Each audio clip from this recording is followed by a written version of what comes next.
Hello everyone, welcome back to the next video. In this video I will show you how to tile an image to repeat itself to occupy the desired width and height.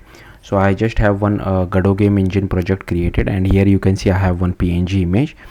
So first what we need to do is I'll just take an area. Okay, so first what I'll do, I'll just create one 2D scene, and here I'll just do a command S to save, name it as game or whatever you feel like. Then I'll create one more scene, and here inside that I'll just take an area 2D, and inside area 2D I can just take a sprite 2D as well.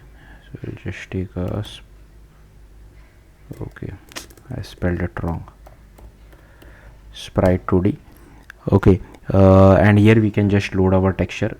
Sorry, just select this, click on this, quick load, and here is the image which I have. So I have just selected it. If you try to stretch it, it will look like really bad.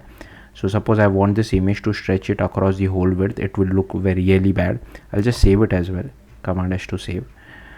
So yeah, what you can do is you can just go to the region option, click on enabled, and then change the width and height. If you see, I'll just click on this sprite, it is 128 by 128, right?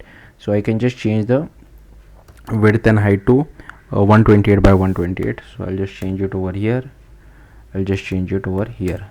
Okay, so yeah, nothing has taken place. Now let's suppose the width of the screen is 1200, so I can directly change it over here, 1200. okay, but now again it looks really bad. First I'll just adjust the position, so I want it something around here. Okay, and next what you can just do is you can just go to the texture.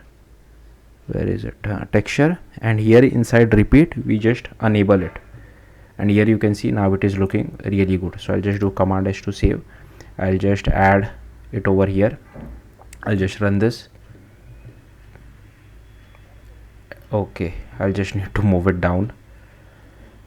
I'll run it, and here you can see now it is not stretched and it is looking perfectly fine, and it is repeating itself.